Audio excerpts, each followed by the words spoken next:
sans savoir que la date butoir est prévue pour le 15 juin 2015. Où en est-on au Sénégal? Notre reporter René Léon Fonseca a mené sa petite enquête. Plus qu'une trentaine de jours pour le basculement, à moins de 6 semaines du passage au numérique, nous avons voulu en savoir plus. Où en est-on aujourd'hui? Les tests ont-ils été concluants?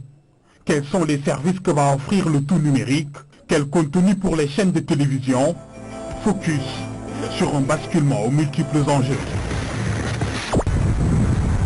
Mardi 5 avril, immeuble Ndiouga Kébé. Ce jour-là, nous avons rendez-vous au 19e étage. C'est là que se trouve la salle de monitoring.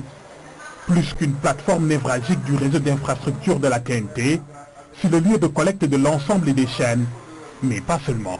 En même temps, c'est le lieu d'émission. À partir d'ici, donc, nous diffusons le signal qui nous permet de couvrir toute la région de Dakar, une bonne partie de la région de Thiès. Mais où en sont les tests? À Dakar et Thiès, tout est fin prêt ou presque. Restent alors les 12 autres régions du Sénégal. Actuellement, nous avons commencé les travaux au niveau de Mbaké et de Kaolack. Et nous pensons d'ici à la fin mai pouvoir terminer au moins 12 des 14 régions. Mais comment recevoir le signal? Il va falloir disposer d'un décodeur.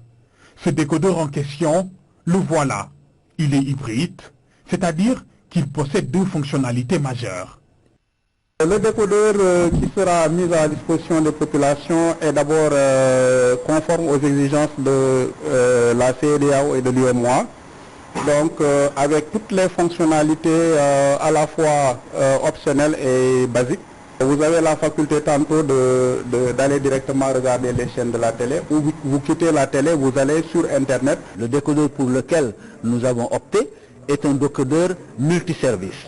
C'est un décodeur auquel nous avons ajouté beaucoup d'autres choses. Ces choses, ce sont les services interactifs connectés. Ils vont de la vidéo à la demande ou VOD, à la télévision de rattrapage ou catch-up.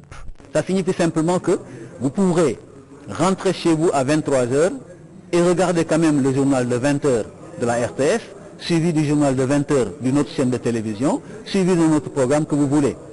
Sans oublier le start-over, la reprise de l'émission en cours. Vous pouvez avoir même la possibilité, pendant qu'un programme passe, de l'arrêter, discuter avec quelqu'un et venir reprendre là où vous étiez. Autant de e-services inimaginables quelques années plus tôt. Mais quel contenu pour nos chaînes de télévision? C'est la grande interrogation, car les éditeurs devront produire plus d'émissions axées vers la qualité, plus de créations originales, nationales et locales. Il faudrait que nos chaînes de télévision puissent travailler autrement que les télévisions européennes qui sont des télévisions de pays déjà construits. Nous devons avoir des chaînes de télévision de développement, des programmes de développement. Le plan Sénégal émergent envisage un certain nombre de projets phares. Il est prévu au plan numérique de créer un certain nombre de projets, par exemple les villes numériques. Aujourd'hui, c'est un projet financé par la BAD, qui consiste d'abord au niveau de Diamniadio, le point où commence l'émergence, justement, de bâtir des infrastructures en termes de villes numériques, où on appelle généralement les smart villages ou smart cities. Diamniadio va aussi accueillir le projet de data center, un centre qui aura une très grande capacité en matière de stockage de données.